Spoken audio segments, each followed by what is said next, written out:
So yeah, what we'll do here is that first comment I remember telling you was by Lejeune Zoo here on Facebook, here on YouTube. Got to switch to YouTube mode now.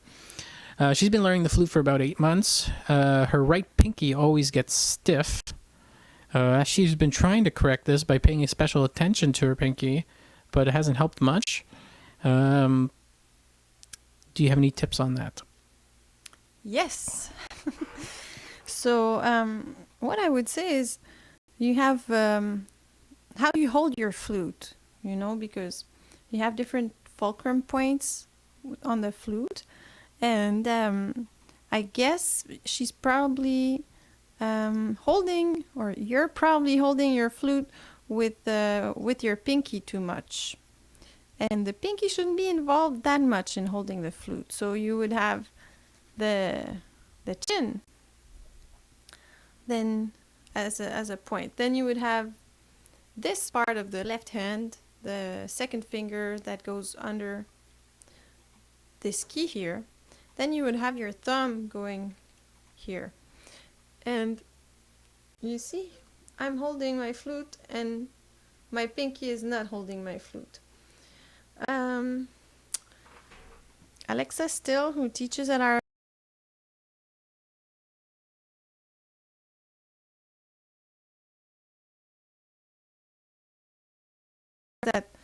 that this rod here is heavy, so your flute might feel like it's always going backwards. So she tries to put the rod higher so that it can be, so that it's balanced, and then she adjusts the head joint. So it's not, she doesn't use a traditional position of the head joint, but it works for her. It's not necessarily for everyone, but you can try to find your own point. There's also maybe your thumb is not in the right position.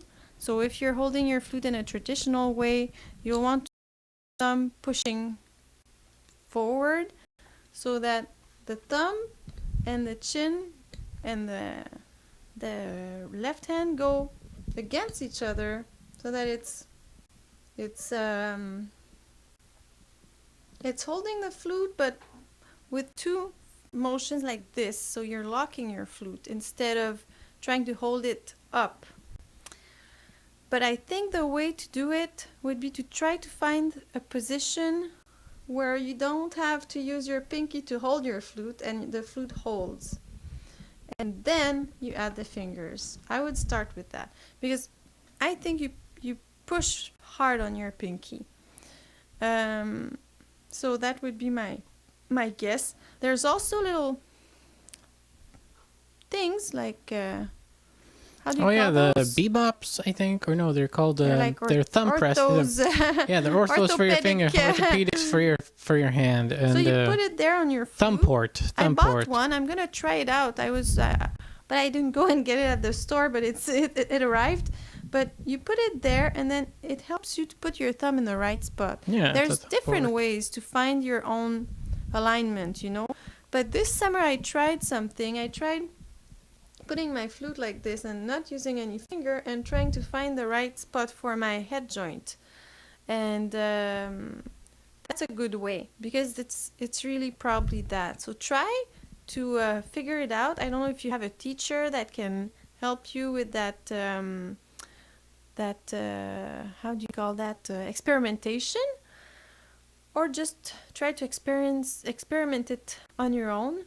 But yeah, it's not about holding your flute up as much as bringing two opposite forces like this, and the fingers have to be free. They're not holding the flute. The flute is held by the chin, this part of the second finger, and the thumb of the right hand, and that's pretty much what should be used. Excellent. I hope that helps you. Yeah, hopefully. Pinky. Yeah. Thank you, Lejeune Zhu. Hopefully she sees this in the future, or if maybe she's watching it now. Also, Maybe we can reply to her and send her the link. Of course, of course. Well, she'll get notified, that's for sure. Because she's subscribed to the channel. I hope. Oh, I think she is, yeah. This one is about... this is from the Flute channel as well, which is kind of funny. Somebody, his name is the Flute channel as well. But the person has a question about the mouth, the embouchure. Should the embouchure be more of a smiley face or be more of a frown? This person has two teachers, and unfortunately one of them teaches them the smiling way, and then the other one teaches them the frowning way, and does not know which is the right way. Personally, I think that as neutral as possible is the best. Neutral, as you mean, like as natural as the smiling, mouth, no frowning. like almost Just as natural as how the mouth is, as that. natural as a Like sitting that? place mouth. Yeah. Then you put your flute and you play. You see, it's like it's more like this, but I'm not going like that. I'm going like this either. If you smile, I think it gives you a. Tell me if you think if you agree with me, but I think if you smile, you might have sound that's a bit less doesn't project as much, and you don't have as much flexibility with your mouth to do different things, dynamics and things like that. If you frown too much, like it blocks you. If you're as neutral as possible, I think you have more freedom. That's. I remember at one point I was smiling a little bit, and then one of my teacher made me work on this just to work those muscles to bring it back to a neutral position. But I would say practice in front of a mirror and try to be in the middle. I wouldn't smile or frown. I try to keep it as neutral as possible.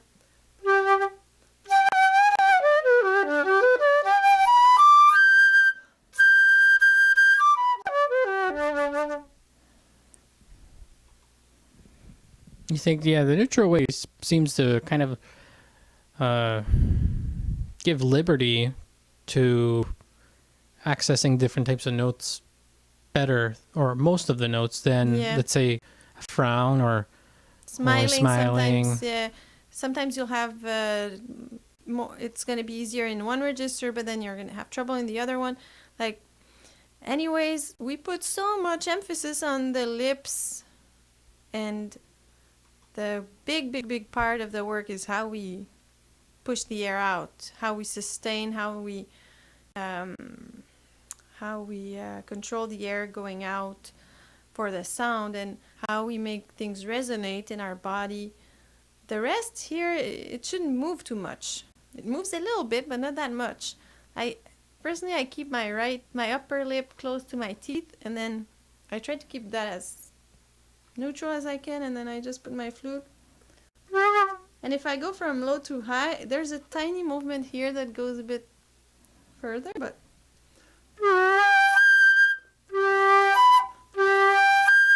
it's not a big movement.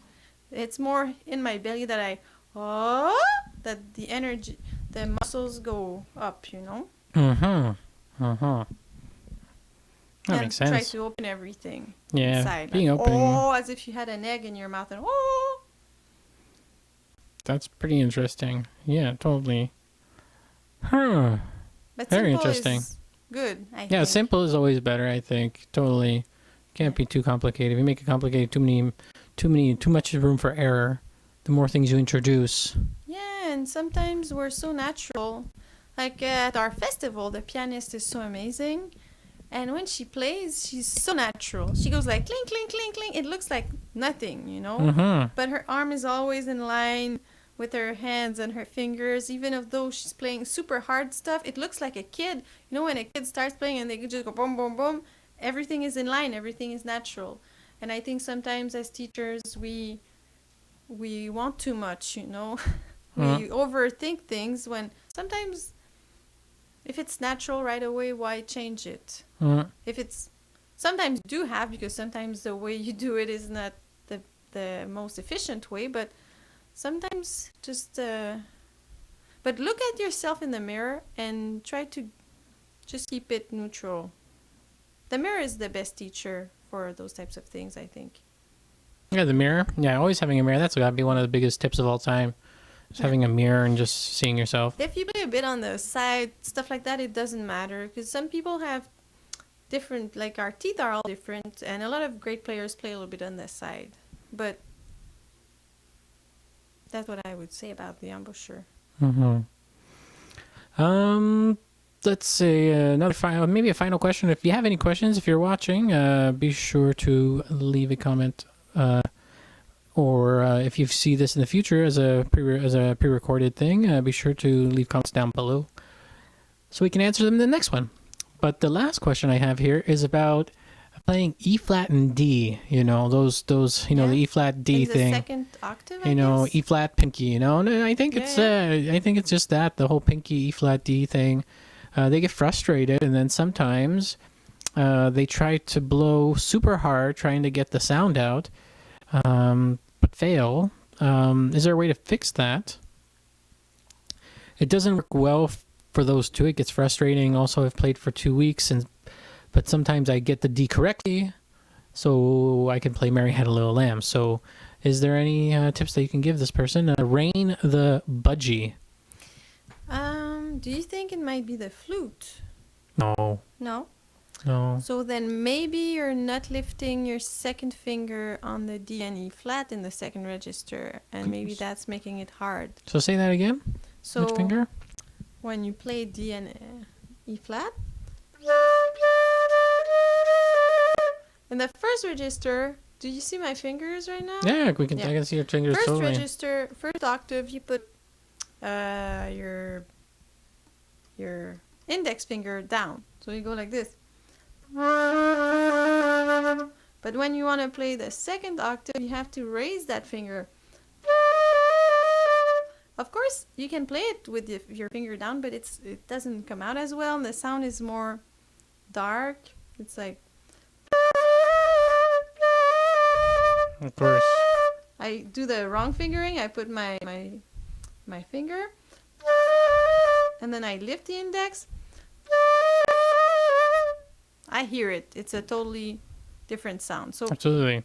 maybe if you're a beginner and you're not lifting that finger, it might be enough to make it hard. Mm-hmm. So those two notes, in the first octave, you put the index down, and in the second octave, you put it up.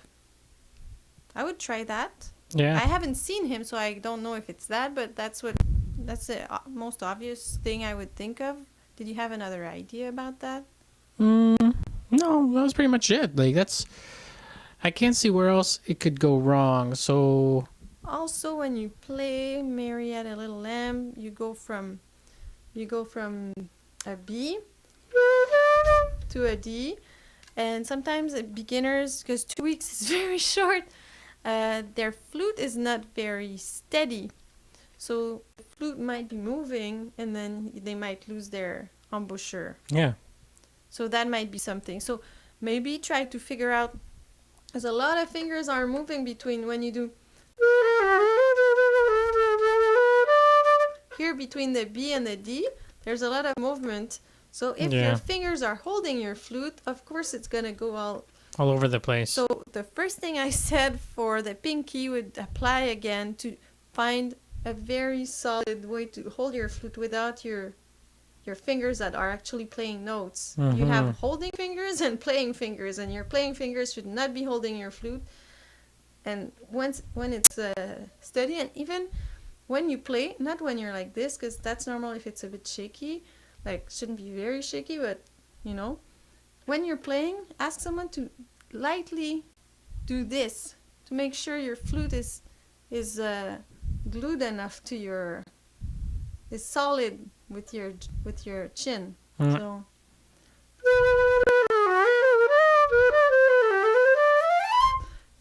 it's not moving here. Yeah, it's not moving there. Yeah. So it has to be steady. That's the two things I could think of right now, just out of the blue like that. Great. Cool. Well, thanks, Emily. So yeah, like I said, we're going to try to do more of these along with our new content we have from, we went to New York Flute Center.